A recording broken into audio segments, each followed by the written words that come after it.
Hey y'all, my name is Trish. I'm a professional video producer and a passionate photographer, and I recently got back from a really amazing trip to Botswana.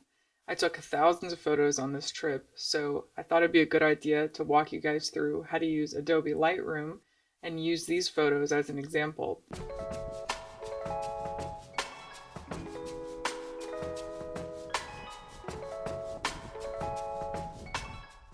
Alright, so now that Lightroom is open, the way that I like to organize is within my travel folder, I have locations. So I'm going to go ahead and click on the plus sign, create a folder.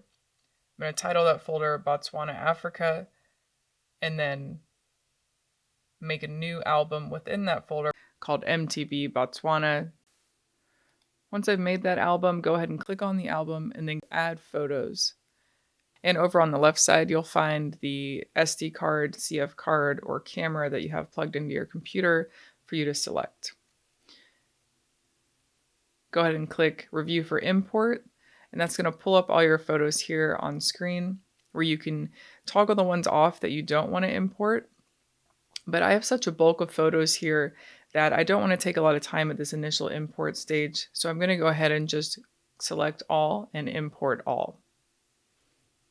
So while they're uploading, you can look on your top bar and see the progress of where it's at with the import, and just let that do its thing. I don't like to do a lot of other things on my computer while that's happening, especially when you're importing such a large amount like this.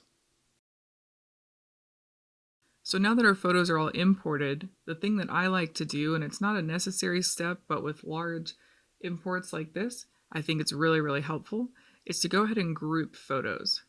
So to group items together, you want to go ahead and click on those items, either with the Command key selecting each item, or with the Shift key clicking on the first item and then clicking on the last, and you'll select all the ones that you want.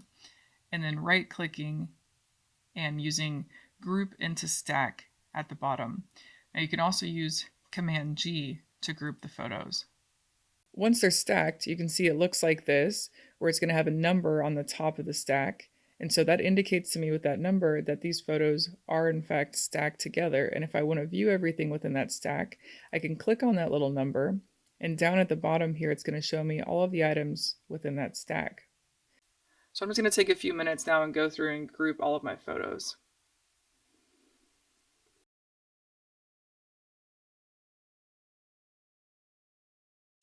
Alright, so now that everything is grouped, another way that you can organize your photos is through tags. Now, I used to go through and tag everything in my album really meticulously so that I could go back and I could search different types of terms, animals, people, places, but Lightroom uses AI, so you're actually able to type in a lot of general terms and it will search your photos and find them for you. So for example, I bet if I were to go up here and type in elephant, that it's going to be able to find a lot of elephant photos for me without me even having created an independent tag for that. So I want to search in my Botswana album at the top here, which you can see it's searching this particular album. And I'm going to type in elephant. And bam, see how fast that worked? It's pulling up all of these photos of elephants without having even made a separate tag. Now it's not going to be perfect because this is AI based, and we can see that over here on the top left where I could see how if you squinted your eyes relative to the other photos, this photo of a monkey looks a little elephanty, but overall, it did a great job, and it's most likely going to pull all those photos of elephants that I wanted to see. And I can tell just from knowing my own photos that, not everything is here. So let me go ahead and show you another way that we could indicate and add to this elephant database. So I'm going to go ahead and exit out of that elephant search term at the top here. And I'm going to scroll until I find some more elephant photos. So here's some. So what I can do is make my own keyword tag. So we'll go ahead and click on what I want to tag. I'm going to select these 4 elephant photos. I'm going to click on this keyword tag item down here. You can also use the hotkey K. And then I can type in whatever I want. So now I've applied the term elephant to these 4. So when I go back to the top and I search elephant, I'll know for sure that these are going to be under that search term. But let's see how else we can search things. So other than being able to add any other keyword that we want, We can also, and I'll click K to close that panel. So you can also use a star preference down here at the bottom to indicate whether something is, 5 stars, your favorite photo, definitely going to be printing and editing this one, or 2 or 1 star, like probably not going to make a final cut and might even be able to get deleted. And you can use your keyboard keys to use those stars. So let's click into one of my stacks here. So for this stack, I have 13 different photos of this leopard laying on this hill. And so if I double click on one of the stack images at the bottom, and so what I can do is I can click through each of these photos and I can indicate with my keyboard number keys which ones I like the best. So I can use my arrow keys left and right, and I can just click through each of these and see which one I might want to keep. You say, well, it's a cat laying on a hill. Why would we want to review all of these? But as I'm scrolling through, I can see, this one is interesting because she has her eyes open. So there may be something more there that I want to edit or zoom into this type of composition. And you could say, I don't like this one as much, so let's put that one as a 2. Okay, so I've indicated those star ratings. So how does that come into play later? So once you've done all of your star ratings, you can go back up to that search bar at the top and you can choose the star rating that you want to see. So for example, if you want to get rid of anything that's a 3 or below, or if you just want to jump in and edit all of your 5s, you can go ahead and select that star rating and it's going to pull up all of the images that you've selected in your library as 5s so that you can go through and focus on those images. So again, let's click out of that to clear back to all of our photos. We can click on the bottom left here to go back to our main menu of all photos. And the next thing we can do to organize our photos is we can use these little flags down at the bottom. So these are pretty straightforward, a little check mark or a little X. And so when you do not like a photo and you want to get rid of it for sure, you can use that X. So let's go ahead and look at some of these zebra pictures, or zebras depending on where you live. So as I use my arrow keys left and right to click through here, I may decide that I'm not going to use it. So I want to give it an X rating. So you can go ahead and click on that X at the bottom. And so now when we go back to our library and we click away from any photos that we rejected, it's going to put it into darkness there. It's going to put a shade over it. So that makes it really visually easy as you're going through to know which ones are standing out to you and that you really like and want to keep and focus on, and which ones maybe are not doing much and that you may eventually even delete. So in Lightroom and in all Adobe programs, there's hotkeys for everything, which really help you get through things a lot faster. So the quick way to tell what a hotkey is to either hover over that item. You can see to open that panel, you use the P key, or you can go up to this very top menu. And when I drop down photo, I can see what the hotkeys are for each of these. So all of those star ratings, right, which are pretty intuitive, 1 through 5. And then I can use the Z for picking a photo or the X for rejecting a photo. All right, so the last thing I want to show you guys with editing is if you go up to the search bar here and just click on it, you can actually see that there's a lot of metadata tags. So metadata is just the data stored with each of your images that you can go ahead and search without even having to add your own things. So these are things like your file types, extensions, orientation if it's landscape or portrait, what camera you were shooting with, the lens that you use, focal length, f-stop, ISO, flash, and then any type of metadata that you've associated with it or that the AI is associated with it, like people or places or those keywords that we talked about. So for example, if I go ahead and I click on any photo down here, let's take a look at something new. So let's click on one of these birds here. If I go down here to the bottom right corner and click on this little eye, I'm going to get all of that camera information. And so I can tag more metadata information here as well, like the title of the photo, a caption for the photo to remind myself of that moment, my copyright information, which will be stored to that digital file. So if somebody ever were to download this or have that file, it has your copyright associated with it. And then you can always put the location and GPS information, which is kind of fun. So go ahead and close that back out. So before we get to editing, I'll show you a few ways you can view your photos and kind of look at them in different ways. So we have this kind of view with one large photo.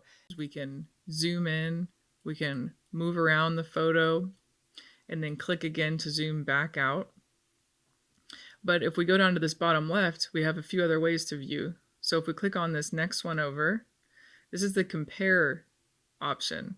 So you could take two photos that you're really deciding between, and you can put them side by side, and you can use the swap button at the top to flip them so you can really see which one is standing out to you visually. You can stack them horizontally like this, or you can stack them vertically like this. Next, we have this sort of grid view. So this is a grid, but with these spaces in between. I don't use this view a lot though, to be honest. I kind of switch between this large view and then this last one, which is kind of an overlapping grid view. So depending on the size and the aspect ratio of your image, it'll have them stacked border to border. You can also go to the bottom right over here and you can push this in or out to get larger or smaller photos. So I usually keep it like this to scroll through all my photos.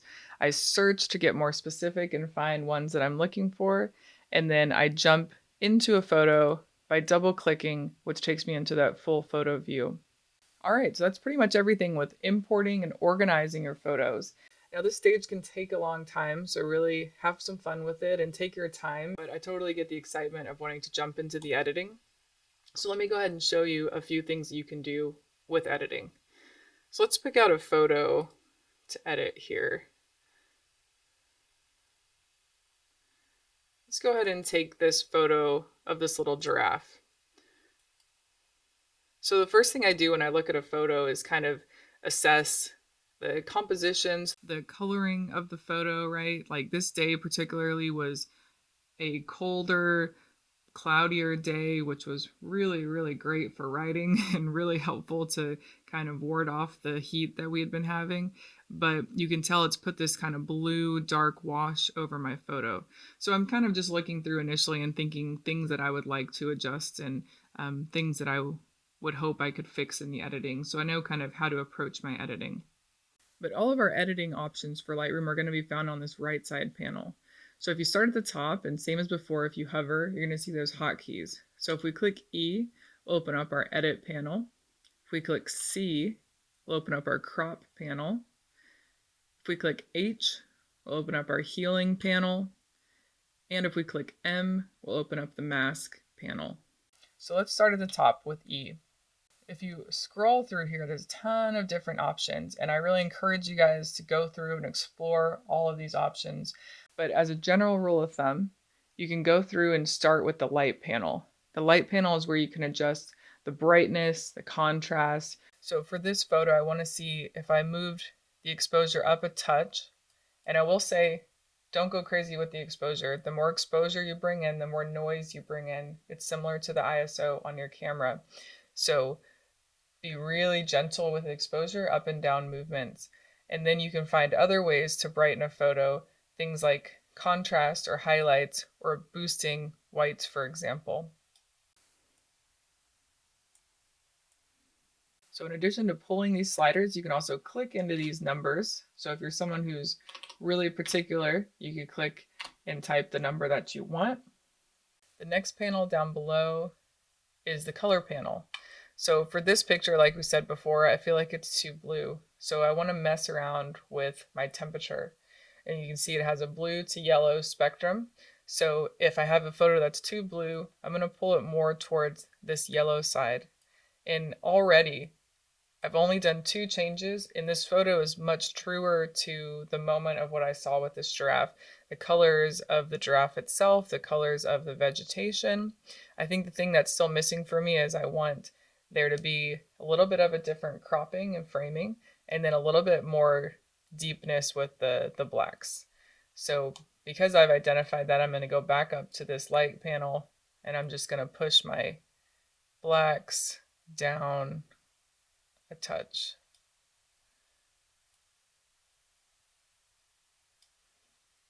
All right, so just have fun with this. Mess around with the tint, vibrance, saturation, and then Color Mixer is going to allow you to adjust specific hues.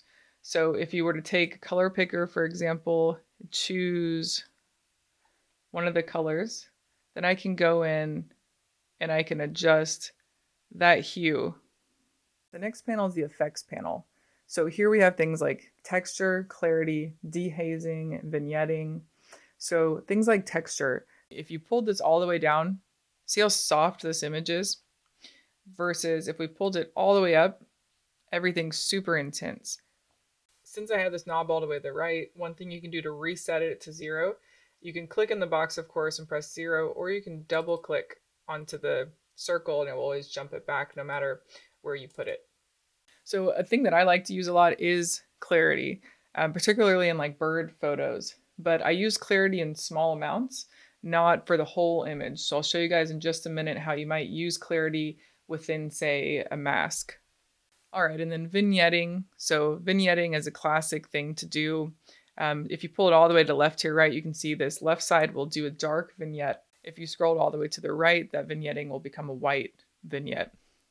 Now, if you use vignetting, which I do sometimes, I recommend really small amounts. Let's go down to that next editing panel, which is the crop panel. So we can use C to open it, or we can click on the little icon on the right. So this is the panel where we can crop our image, change the aspect ratio, change our composition. You can also rotate, flip your images here. So I know what I want to do is I want to remove this little bit of a distraction over here with this other giraffe, since they're not enough in the frame to make it interesting to me. So I want to actually tighten up this photo while reframing the giraffe here. So you can mess around with that. You can click enter to hold that crop. And then you can click C again while you're in this panel to reinitiate the crop. And so you notice as I move this crop around, it is constrained to this general aspect ratio. And that's because over on the right here, I have aspect ratio set to original. I can change the aspect ratio easily down here by choosing any of these. So for example, I often print my photos as 13 by 19. So I could click on that, which just changes it slightly. Click enter, and already I have an image I like much more. I want to pull the draft down just a touch. I'm looking for the focal point of the head here to kind of fall on this intersection a little bit more. Let's see what that looks like. Yeah, it's getting a lot closer to me of what I want. Now this photo here isn't super sharp, but I think it has a really pretty look, and it shows a lot about the moment there. These giraffes are just all hanging out, and you know, if you look closer, you can see these thorns on the trees that we were biking through and getting our clothes ripped and all kinds of things, having to hit these really thick thorns all the time. So this picture is a cool one, I think. So that's pretty much what the crop panel has to offer. And you can go back and forth to that crop panel the whole time that you edit. So let's go to that next panel, which is our healing panel. We can click H on our keyboard to jump over there. So healing panel is going to do a couple things. If you hover over these icons, you can see we can do a content aware remove. So it's a good example. You can remove the drool off of this dog.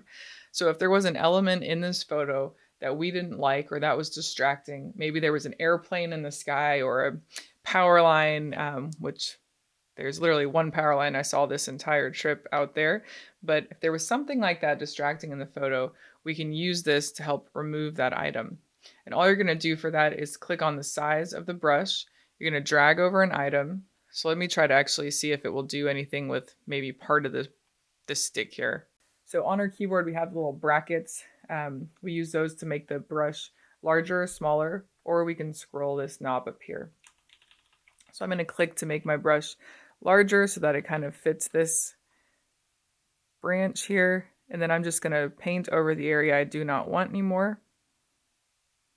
Now this is a good example because if you see what's happening here, what it's doing is it will use areas in its content aware fill, right? So it's using content that's close by to fill the area that you don't want. So in this case, it's jumping up thinking, you know, this part of the bush is what we would want. But really that makes it look a little messy. So in situations like this, there's a lot going on in the background.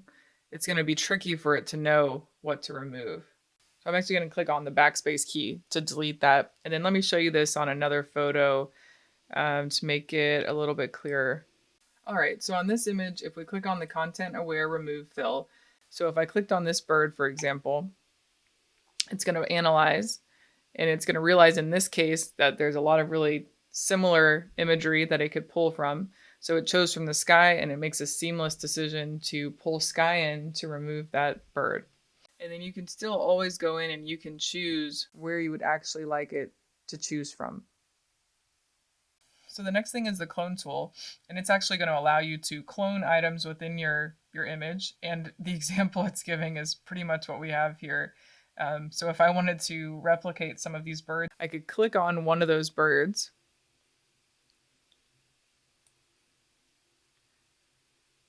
And now it's duplicated.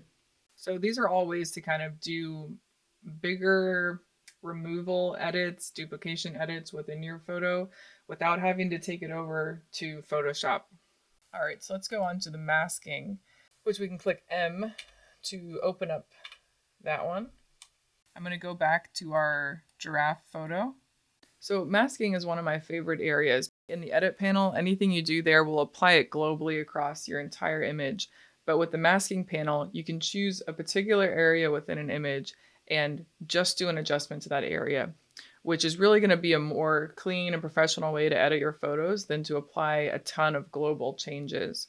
So for this example, we could go in and we could sharpen a little bit of texture sharpening just to the giraffe here. So if we click on subject, the computer is actually going to analyze and it's going to try to find for your photo where the subject is. And you can see with the red what it thinks the subject is. So in this case, it's not totally spot on. It's getting a little bit blurred here with this area here overlapping the tree there, which makes sense in a photo like this because it's a very busy type of background on a busy type of texture on the animal. So we can clean this up by using these tools here, add or subtract. So in this case, it pretty much got everything on the giraffe, but it got a little too much extra in the photo. So I want to subtract a little bit. And to do that, I'm going to go subtract and use the brush tool. And then I'm going to go in here and I'm going to paint over the areas that I would like removed. And I'm going to zoom in a little bit here with Command plus and minus. I am on a Mac. I'm going to make my brush a little bit smaller and I'm going to go in here and just clean up around the face of this giraffe. You can see it is wiping that away. And I'm just using my mouse for this, but of course, if you do really detailed photos, sometimes I'll switch over to my iPad and then you can just zoom in and kind of move around and make sure there's not really any big overlapping areas here. You can click Command Z on a Mac to undo any steps. Holding the spacebar and using the mouse to drag around as I look around this photo. I'm not being too meticulous about this, so I can just show you guys the general idea, but you can take as much time as you need with this step. All right, so now that we've got it generally chosen, we can go down here and just to show you the extreme of what it is selecting, we can drag this all the way up.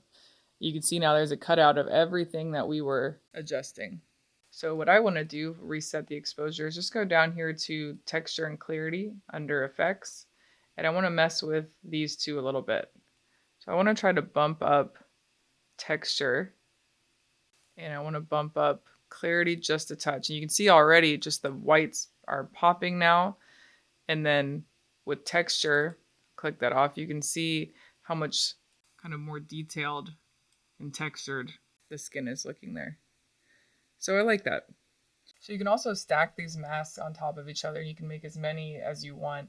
You're just going to click on create new mask and you're going to choose another mask to work with. You can start with a mask that is just with the brush. So you can start out just painting the areas that you want. You can use a linear gradient where you drag a linear gradient across the screen and just affect the areas within it. And you can also choose a color range. So you can click on color range here, for example, choose this set of greens, And now anything I do is going to affect just those colors. So that's our main editing choices. Let's click M to close the mask panel. So now that all of our edits are done and we want to just check out our photo before we export, we can go up here to View and we can do Detail Full Screen or click F. And now it just gives us a clean screen to be able to look at our photo and just take a minute and see if there's anything else that we want to change. I'm going to call this one done. So I'm going to click Escape to exit out of this view, and we'll go ahead and walk through how to export our photo. So to export, you're going to click up here on this right little share icon, and now we can choose all the settings that we want. So we could export the photo as is to be able to share, to be able to print, or we can create a share link. But what I want to go over today is just exporting to be able to put it on social media, text it to a friend, or print it out at home. So what I typically do is click on Custom Settings, and that way I can go through each of these and just make sure it's exactly where I want it before I export. So for image type, 9 out of 10 times I'll be choosing a JPEG. Dimensions, I always do the full size. If you're going to push to something like social media, you can use the small size. And then quality, I'll typically just keep it at 100%. If you click Include Watermark, it's going to add a watermark to the front of your image. And then down here, you can see the name of the image. So I have it set up to be the capture date and the file name. And then for color space, there's a lot of debate about this, but I've found most success, especially when printing, using the ProPhoto RGB. So I go ahead and use that. And then you click up at the top right here, Export One Photo. I'm going to choose that location. And then you'll see on the top left the progress bar. So we go ahead and minimize Lightroom. And then we can open up our finished photo. Looks great. All right, so that's all the basics with Lightroom. We went over how to import, organize, edit, and export your photos. In the future, I'll have some videos that dive a little more deep into these things. Thanks for everyone that's subscribed. I really appreciate the support. I've got a lot of awesome videos coming up. I hope you guys have a great day.